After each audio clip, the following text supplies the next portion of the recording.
In the winter season, around December 25th, the people celebrated the winter solstice. And so the winter solstice would come about somewhere from December 21st all the way to around January 6th or so. And so the people of the North would celebrate different holidays, have different occasions based upon the winter solstice. In the wintertime, there is a period where there is no light. You are literally in darkness 24 hours of the day. And this stretches for a period of time. Now, could you imagine if you're living in Alaska or living in Canada or living in Norway and you don't have central heating and the cold is outside, it's darkness around you. People are dying from disease. It's a terrible time, and every family would probably lose somebody, or they would know of somebody dying from the cold and disease during that season. This is the winter solstice. And so when the sun starts to come out, the people now are looking at the sun as a life-giving force. And so during that time, a number of ceremonies were held in northern countries. In the far north was the Feast of the 12 Nights, which stretched from December 25th to January 6th. Also in ancient Greece, there was the Bacchanalia, which was held for their god Bacchus, the god of wine and sport and play. The Romans had the Saturnalia for their god Saturn, their main sun god Saturn. And so you find during these times that the people held ceremonies in the north. They would burn bonfires. The light was important, the fire, because the fire represents the light, the life-giving force for those who worship nature. Also in the north, they recognized that there was one tree that despite the cold would still remain alive, the evergreen tree, the fir tree. And so in some cases they would take this fir tree, believing that there was powers of life within the tree, and they would put it in their homes, set it there and put a light on the top of it, or burn them in the front, or they would make mistletoes and put them over their doorways, a type of what we would call ta'weez or tamima. It is an amulet. And they would hang the amulet over their doors, hang the amulets in their home, hoping that this fir tree, that this so-called life-giving force would protect them from the danger of the winter. And so their ceremonies developed around this. And this went on for hundreds of years. We also find in the ancient northern countries, and the Druids of the north, they carried out special ceremonies surrounding the mistletoe and surrounding the fir tree and the beliefs, and they would meet within circular areas. And they had a secretive cult that spread throughout the far northern countries. One of the interesting individuals, and you can look this up if you can find it in the dictionaries or encyclopedias, is a man called Mithra or Mithras. This is a very mysterious character. And when you look at history, you find that this individual called Mithra was born on December 25th.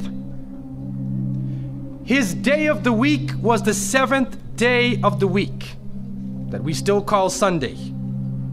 He was supposed to be the son of the sun god himself, and they had a special sacrament made up of bread and wine, and they would make this drink during this time, and supposedly he died for the sins of the people. Sounds familiar, doesn't it? But when you try to find Mithra or Mithras in the encyclopedias, they, through state intervention, erased the name. Why is this? That is because after the time of Jesus, Isa alayhi salam, when the message began to spread and they went north, and you'll see within historical writings that Barnabas, one of his disciples, met a man named Saul or Paul, who later called himself Paul. Paul said he saw Jesus on the Damascus road, and he went to the disciples, but the disciples turned against Paul. Only Barnabas stayed with him. But when Paul and Barnabas went into Greece, Barnabas left him. Now, what is the reason why they all left him? What are the concepts coming through Paul? Many people say, well, they left him because he was Saul before and he used to torture the early followers of Isa alayhi salam. But also you can see, and if you look at present day Christianity, that most of the concepts of the Trinity, of the blood sacrifice, the original sin, and most of the concepts which relate to more than one God are coming through Paul. The preachers are quoting Paul sometime more than Jesus during their sermons. And so Barnabas left Paul. And somewhere in the early days, in Rome or Greece, somewhere in that area, those missionaries who were teaching the teachings of Jesus, Isa alayhi salam, met with this force coming from the north. And so you will see in ancient Roman history that in some cases the Roman emperor would go out to the Colosseum and the gladiators would be fighting each other and everybody's cheering for the gladiators. Sounds like one of our football games. They would go to the Colosseum, right? And the gladiators would fight. And then if one of the gladiators was down, and they would look at the emperor, should I kill him or not? And if he wanted to kill him, he would go like that, right? You know, that sign down. If he said keep him alive, he goes like this. You know how we use it today? Yes. Okay? He gives that sign. Okay? One of the terrible things happening during these rituals at the Colosseum is that they would bring the Christians out, literally men, women, and children, and feed them to hungry animals. They would take a hyena or a wolf or a lion and get it hungry and crazy and beat it and throw raw meat at it and then send it out on the people, and they would literally cheer and watch as the animal ripped the bodies apart. This is a terrible culture. Tear the bodies apart. And so somewhere along the line, somebody who couldn't take the torture, who felt that maybe we can win these people over, made a compromise. And you start to see changes going on from the early part of the Christian era in Southern Europe, where the major ceremonies held by the nature worshiping people are combined with Christian names and Christian ceremonies, and therefore what comes forth to us is a mixture with the two streams coming together, where you get a monotheistic name or a monotheistic character with a pagan ceremony. And so the mixture of this together is what is giving us the present day holidays that we see. Number one, we understand that Isa alayhi salam, according to the different reports of the different scholars in many religions, he was not born in the cold weather. History shows us that he was born during the warm weather. Even in the Christian traditions, they have the belief that the shepherds were tending their flocks outside. And in Palestine, you cannot keep your flocks outside in the wintertime in the evening. You bring them in because it's cool at night.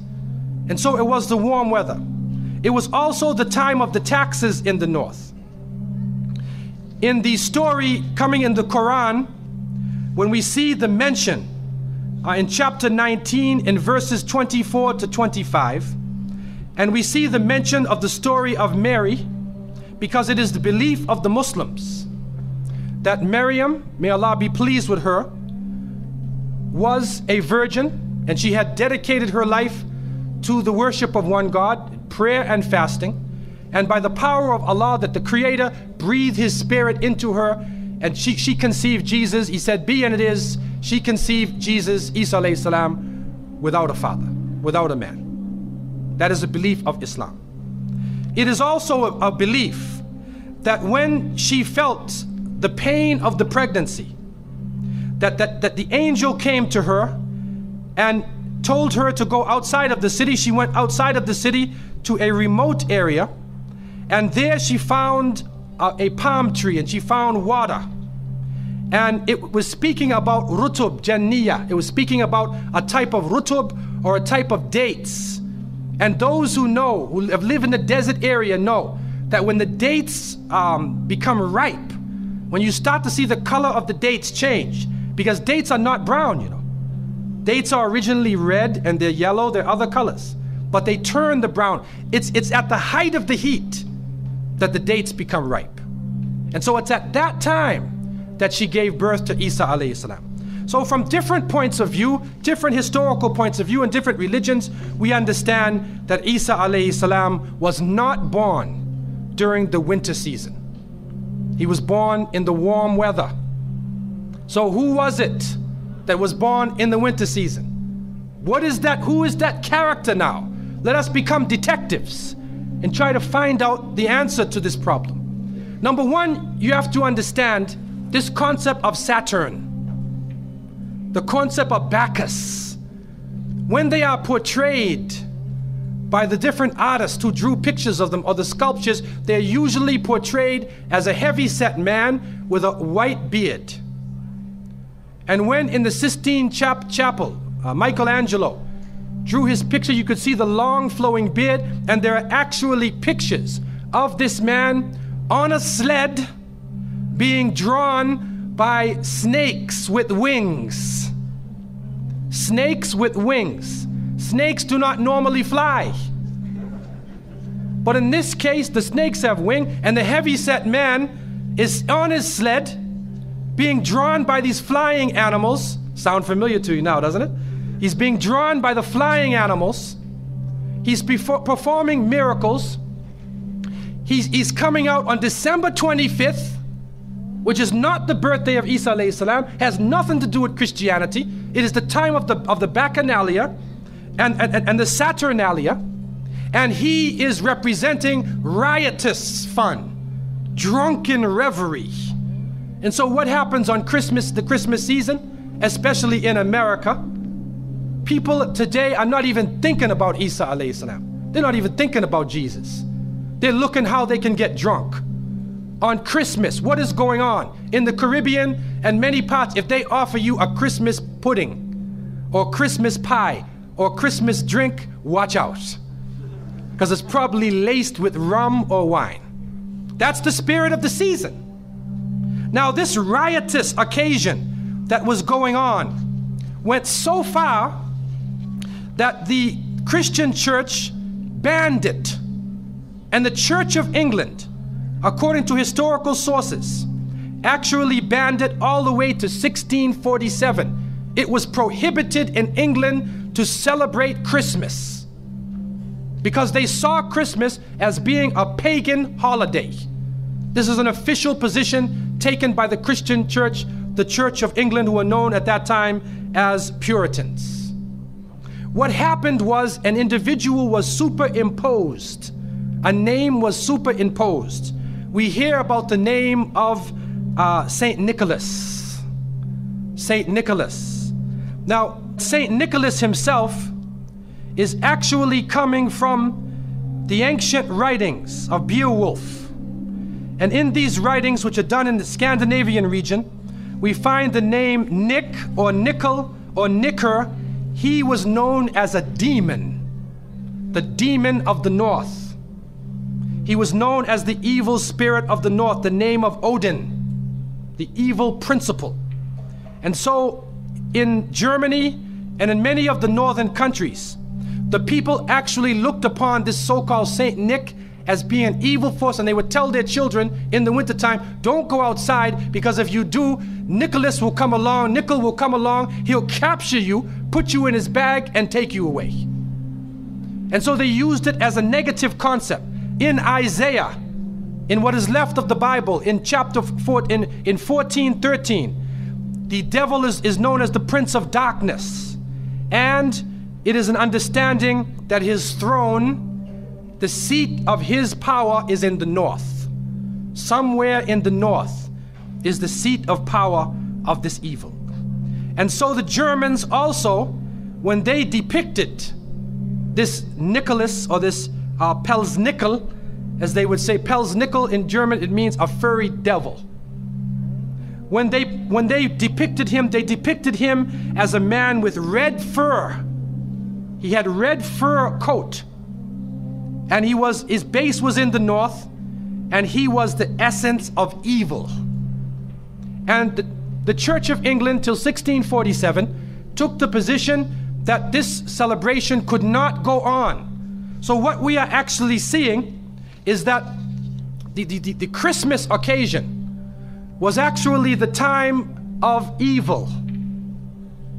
It was the time of the belief in the Saturnalia and the Bacchanalia. And because of this, they shifted the occasion to New Year's Eve. They shifted all of their feelings and their merriment and their evil to New Year's Eve. Now, before we go to that, looking back at Christmas, what is happening now in Christmas season? I don't know what goes on in Miami, but in the northern cities, on Christmas occasion, they put lights around and Santa Claus parades. Do you have a Santa Claus parade here? They have Santa Claus parades, and St. Nicholas is outside and he's in the streets and everybody's talking about St. Nicholas, and the poor children are taught that St. Nicholas is going to come down your chimney. Most people don't have chimneys in Miami anyway, but a 350-pound man is going to come down your chimney and bring you presents and keep his clothes white and red, and go to all of the homes in the area and put presents in your stockings and put presents under your tree, and then fly back out into space. And the poor father who sweat and toiled all year to get you the presents gets no credit for the present given to the child. St. Nicholas comes down the chimney, gives you this present, flies off into the night. And many of us were raised thinking, believing in this. Some of us would sneak into the night and look and see our father putting the present under the tree. We knew what he was doing anyway. But you went along with it, and the people say, well, you know, it's Christmas. Don't you like to have fun? You want to stop the children from having fun? What kind of people are you? But what are you teaching the children? You are using the name of Jesus, using the name of Isa alayhi salam, and you are using a figure who historically is the devil. The devil himself, wal-iyadhu billah. They are using his figure, and he has now taken over the Christmas season. Christmas now to most people means materialism. You have to buy presents for your cousins and your friends, and you got to buy about 34 presents. And you find that most American people are in debt for 6 months after Christmas. Now, where is Jesus? You get drunk, you fight, you lose all your money, the stores raise their prices. Isa alayhi salam is described as a very humble person. Most of the time he didn't wear shoes, only 1 or 2 changes of clothing. A very simple person eating very simple food, fasting most of the time. You see what is going on? There are 2 streams now, a stream of polytheism, a stream of monotheism, and now the polytheism, the materialism, is overtaking the monotheism and standing in the way and taking over our society. And some foolish Muslims coming along from outside of in their country say, well, I just want to be an American. I want a tree too. So I said, one of the brothers said he had a Christmas tree in his house. He came for, I said, brother, do you know what the tree stands for? He said, no. Okay, I'll get a palm tree with dates. I'll make it halal, a halal Christmas tree. But brother, you have to understand what it means. You have to understand what it means. Number one, the Prophet ﷺ, when he spoke about, he talked about ar-ruqya, wa tama'im, wa tiwala. He said all of these things are shirk. That if you hang amulets thinking that this ta'weez or this amulet is going to protect you from something, then you are actually giving power to the creation of Allah and taking it away from the Creator. If you think that by making some spells, going to a magician and asking them to put a spell on someone, you want to get married. So you go to the Sahir and say, put a spell on Ali, I want to marry him. Put a spell on Zainab. What kind of marriage are you going to have if you go to the magician? And so the Prophet, peace be upon him, named all of these things, the superstitions, the amulets, all of these type of things are the other stream which goes away from monotheism, from the belief in one God, and takes you into another religion.